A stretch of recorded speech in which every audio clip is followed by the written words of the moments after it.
Benyamin Netanyahou était le premier dirigeant, chef d'État et de gouvernement reçu par Donald Trump à la Maison-Blanche. Et à l'issue de cette rencontre, ils ont fait une conférence de presse dans laquelle le président américain s'est donc dit prêt à prendre le contrôle de la bande de Gaza. Oui, alors avec Donald Trump, on savait que nous serions surpris.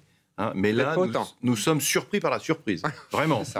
La prise de contrôle de la bande de Gaza par les États-Unis, c'est effectivement une proposition que personne n'avait vu venir jusqu'à présent. Au contraire, les États-Unis, vous savez, ils s'étaient tenus totalement à l'écart de la bande de Gaza. Avant l'arrivée de Donald Trump à la Maison-Blanche, pour la gestion de ce territoire, il y avait différents scénarios évoqués, comme par exemple une administration par l'autorité palestinienne ou encore par l'ONU, mais évidemment jamais par les États-Unis. Alors, au sujet de Gaza, Donald Trump, il va encore plus loin, beaucoup plus loin que ce qu'il avait dit jusque-là. Oui, il y a quelques jours, Donald Trump avait fait scandale en disant qu'il fallait tout simplement faire le ménage dans la bande de Gaza et transférer ses habitants dans des lieux plus sûrs, comme par exemple l'Égypte. La Jordanie, il avait cité. Exactement, l'Égypte, la Jordanie, deux pays qui s'y opposent catégoriquement depuis, n'ont pas arrêté de répéter qu'ils sont contre. Alors là, c'est un cran supplémentaire et qui implique donc Washington.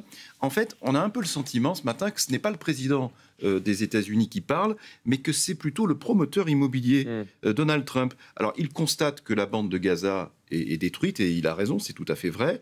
Et par conséquent, il estime que les Gazaouis, et là je le cite, adoreraient la quitter. Et là, c'est pas vrai, puisqu'on voit que, par exemple, 500 000 d'entre eux sont déjà retournés dans le nord de la bande de Gaza. Et comme c'est un bel endroit, qui est là encore, c'est tout à fait exact, au bord de la Méditerranée, eh bien, il veut en faire la Côte d'Azur du Moyen-Orient. C'est ce qu'il a dit, il a dit la Côte d'Azur, mot pour mot. Il l'a dit hier soir, il l'avait dit il y a quelques jours, et en fait, il l'a répété, et il ne tient évidemment pas du tout compte des souhaits de ses habitants.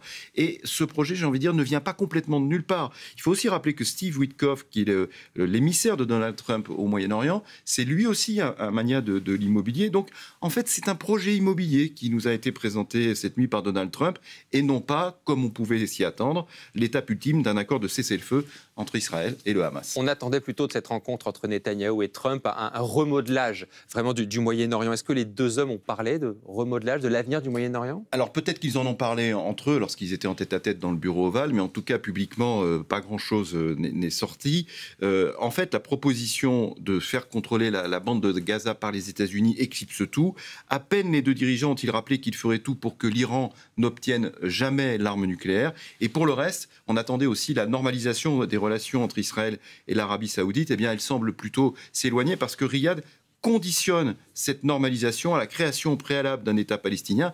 Et ce matin, on voit qu'on en est très loin. Donc cette rencontre à Washington entre Donald Trump et Benyamin Netanyahou, eh bien, n'a rien résolu. Et je dirais même, elle a créé une sidération générale, une sidération mondiale dont on ne sait pas encore ce qui va sortir.